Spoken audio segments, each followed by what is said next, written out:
Good day, I'm John and welcome back. This week I have a new review prepared for you.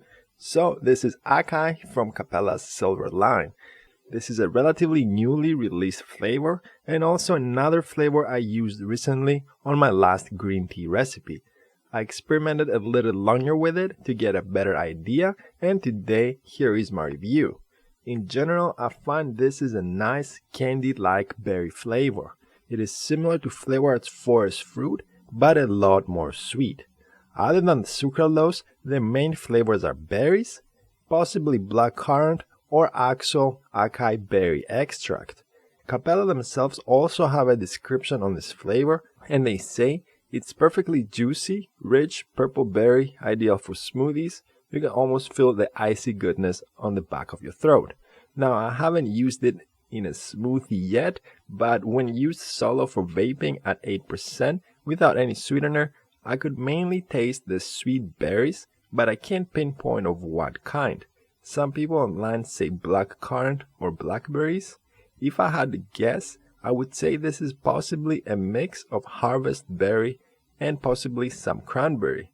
It is a very well-rounded flavor, and it feels like it was developed to be used as the main or only flavor in a recipe. In any case, if you want to mix it alone, and I would actually recommend trying a few ml solo, since it is a surprisingly good flavor just like that. It has enough fruit flavor to create an e-liquid, and it doesn't even require a sweetener. For a mild solo mix, use it from 5 up to 6%, and for a stronger mix, use it from 7 up to 10%.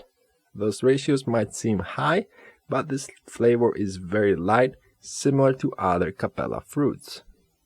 For use in recipes, you can use it as the main or base flavor from 6% again, and use it as an accent from 1 up to and maybe around 4%.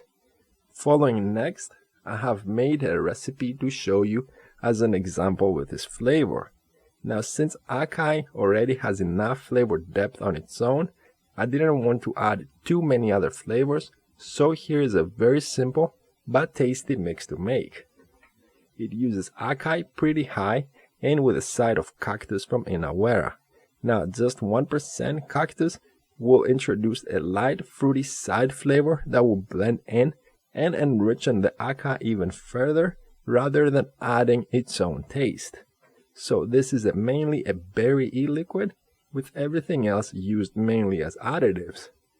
The second additive is Acetyl Pyrazine, which it might seem a little out of place in a fruit recipe, but I found that it helps a lot here with the flavor, so I recommend it. It will add extra vape body and make the e-liquid taste slightly richer. Other than that, there is not any sweetener used this week, since acai has enough sweetener in it as is, but if you find that it needs some more, no more than the usual 0.5% of sweetener should be needed. All in all, this will be a nice, light e-liquid, and it will need maybe 1 day of steeping.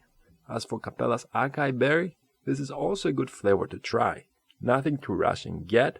If anything, try Capella's harvest berry first if you haven't before going to acai. But if you're looking for a quick berry mix, you could always give this one a try too. It can be vaped alone or used as a berry booster, especially with heavier creams. If you already have tried this flavor, or you have another favorite from Capella's Silverline, share your feedback with us below too. Thank you for watching this review, and I will see you again next week.